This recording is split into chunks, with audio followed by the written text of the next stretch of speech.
Today we will examine the iceberg of self-sabotage in CS2, highlighting the various ways we hinder our own success. As we delve deeper, we will explore increasingly obscure topics that most players are unfamiliar with.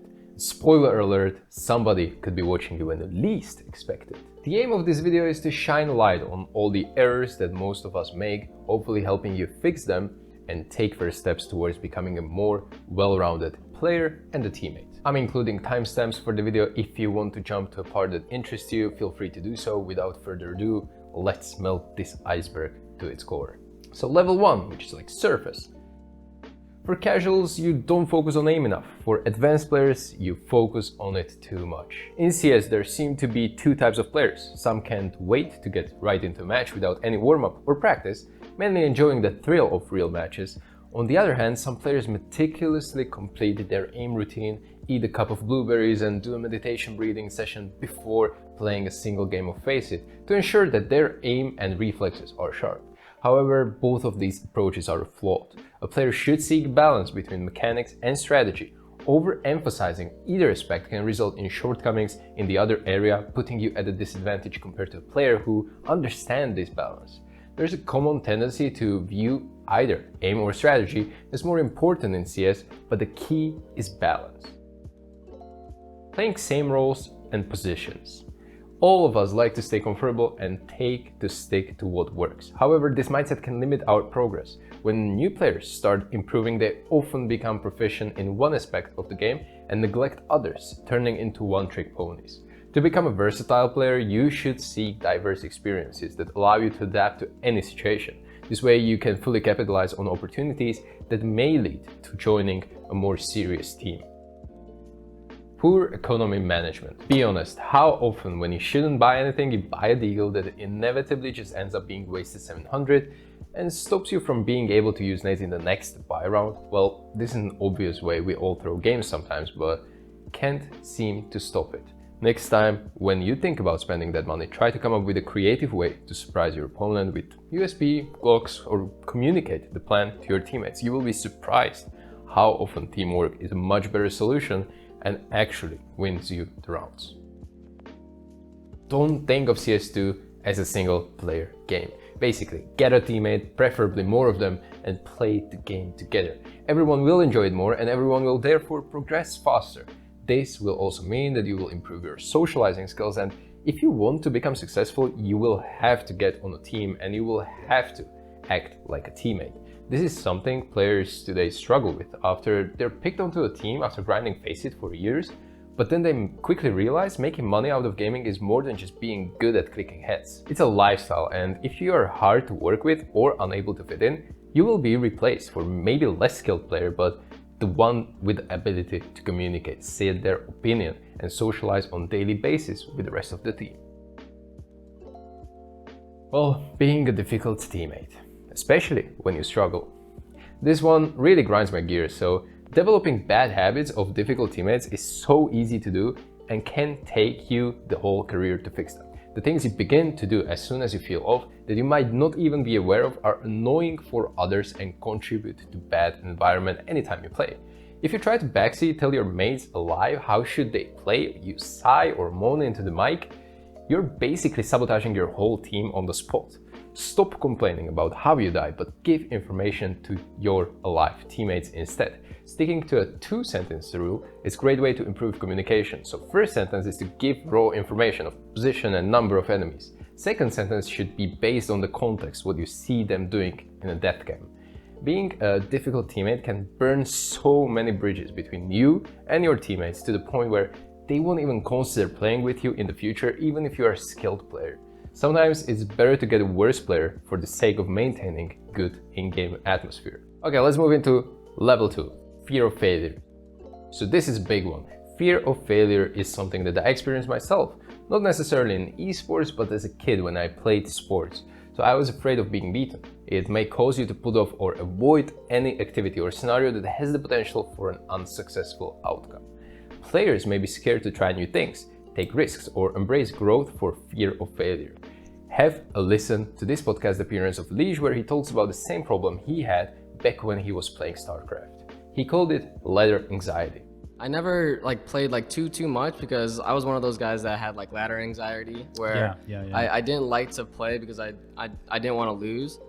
So I did play like a decent amount, but I really liked watching and like studying people, like how they played, what's the best builds, stuff like that. I was never like pro level, but I was playing as good as I can. I mean, everyone's a semi-pro. I love like when I see like, just like semi-pro like in someone's description. So I hate like saying that, but I was like just GM level, I would say, as just a StarCraft player. Players are afraid to try out open qualifiers or travel to LAN tournaments because they are afraid of being beaten when, in fact, you will regret it you didn't experience these things as much as you could, because these challenging risks will skyrocket your improvement. By the way, before continuing to the video, I want to remind you about helping me this channel and my content grow. If you like what you're watching, like and subscribe button are just 2 clicks away. Let's get back into the video. Create a balance between theory crafting / brainstorming and playing competitive. When you want to become good, you hardwire your brain that you should be playing a lot. And it makes sense. While it is good to create off balance and grind at early stages of your career, I will suggest spending a good amount of time on empty server as well. Reason is simple. Playing the game will make your mechanics solid, but lacking thinking in safe environment of empty server might undermine your problem-solving skills. Especially in a team setting, bouncing ideas off of your teammates can create a vision and identity of how you want to play the game. These sessions are usually extremely productive and implement team play that you would not get just by playing the competitive games all the time. Don't ignore other means of practice. So variety is king when it comes to practice. You can see that at the other sports that athletes supplement their usual training with other activities like gym, cardio, or cycling. Don't tunnel vision yourself on playing Faceit constantly. Experimenting is part of growth, and stuff like aim trainers, watching content from other successful players, watching demos, watching live tournaments is still part of your practice. You're improving. All these things help you become a more complete player. For instance, I did a video where I covered tons of modules you can upgrade your warm-up routines, so I highly suggest you checking it out for inspiration. Having more ways to improve in your arsenal is always a good idea. Blaming others and ignoring own weaknesses. We as humans hate to take ownership for our actions when it leads to poor results. The defense mechanism is to shift the blame and project on others, who are, in this case, our teammates. I know for a fact this huge red flag cost some players their careers as they were unable to take or make constructive criticism. Great mindset that I want to share with you is the one from Automatic, North American major winner. Have a listen to this part of the podcast, which can be also found in the description down below. One thing that I was doing when I was like 14, I remember I was kind of in the same stage that I'm in right now, where all I'm doing is playing ranked. And back then it was CS pugs, and I was 14, and I remember like I would, blame my teammates all the time. And then one day I just thought like, I'm never gonna play with these guys. Like if I play 10 games within a day, I'm gonna be playing with the 50 different players or whatever. So what's the point of me complaining about 50 different people? Like, you know what I'm saying? Like, it just makes no sense, because I tell this guy, or let's say I die because someone didn't flash for me, and I get mad. Oh, this guy, he's so bad, he didn't know to flash for me. Even if I tell him, yo, next time flash for me, it's not going to change anything, because I'm not going to play with him the next game. So instead, I need to think more is my fault. Like, I didn't tell him to flash for me. I didn't tell him to do this, or let's say someone doesn't calm something, and I'm thinking, fuck, like this guy didn't tell me that this was open. Like, these guys are horrible, like that's what I would be thinking back then when I was 14. But then, eventually I learned that that's not his fault. Like, even if it is his fault, what does it matter? I should just try to be more aware of the openings. And if I see that it's an opening, then I should just play for it, and I think having that kind of mentality where basically like I'm not the victim of my teammates, whatever happens in the game, like that's on me, like having that kind of mentality, I think helped me a lot, like when I was just grinding pugs. And that's something that I'm trying to do even to this day. That's something that I've tried to do throughout my whole entire career. give up too easily. So this is especially true to those who are more casual players, but I see it often even in players who try to take it seriously. Whenever you hit a period that feels like a slump, you tend to give up completely. A string of bad days will demotivate you to the point where you don't even feel a joy to play and switch to another game. I understand that CS2 has actually insane steep learning curve.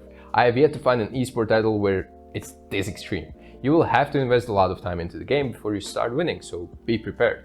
What helped me and other new players is to shift our focus from trying to win the game to noticing how much you are improving every single game.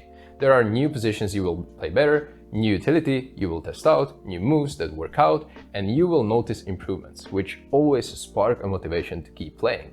Be okay with slumps, they happen to all of us, even professionals, myself included. I did a video on how to overcome them faster and avoid them more. Let's move on to level 3.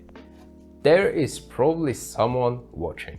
Academy teams and scouting in CS2 became much more sophisticated and professional lately. Rise of academy teams across the world means that organizations spectate matches that are not even on HLTV. They focus on young prospects who are rather unknown, and they might be playing in open qualifiers or lower tier divisions or school circuits. As soon as they see a potential, you become their target, and you may be picked up if you truly try your best, no matter the circumstances. These academy projects become so popular because they target young, unproven talents. They are usually cheap pickup and are offered lower salaries compared to established players, with the means to develop their skill set and potentially promote them into the main lineup or sell them for profit.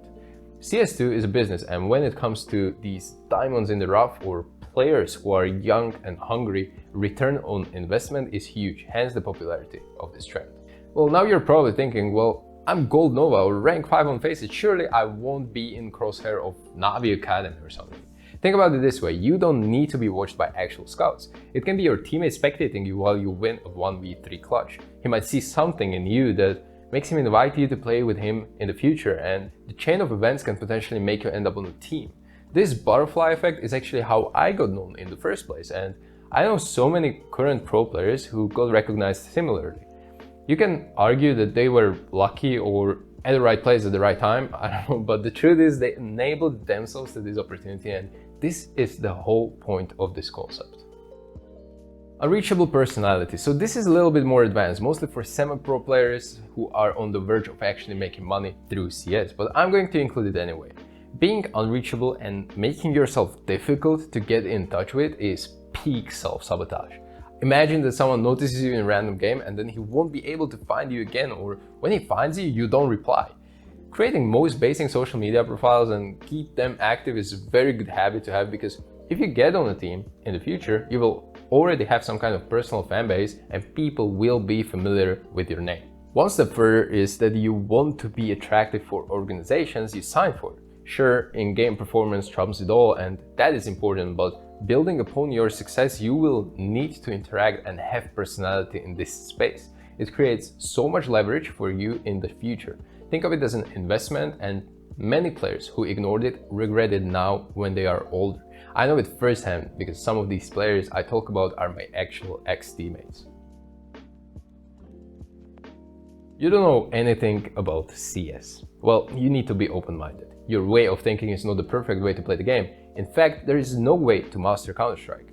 The game is evolving. On some maps, every other week you see a different style that is meta. This is partly connected to the Brainstorm chapter we went over before, but conversations with your teammates will lead you to solving in-game problems faster than you would just brute force it by playing constantly, try to figure out during the actual game. So theory crafting on the empty server is a powerful tool that should be nurtured from the inception of your team if you're serious about winning. Well, thanks for watching. If you made it all the way here, you are probably very serious about improving in the game, so I wish you only the best in doing so. And if I forgot a concept that you feel like should have been included or mentioned, also let me know in the comment section down below and let's discuss it. I'm looking forward to see you in the next video, which YouTube already recommends you, and you probably see it on the screen right now. See you there. Bye bye.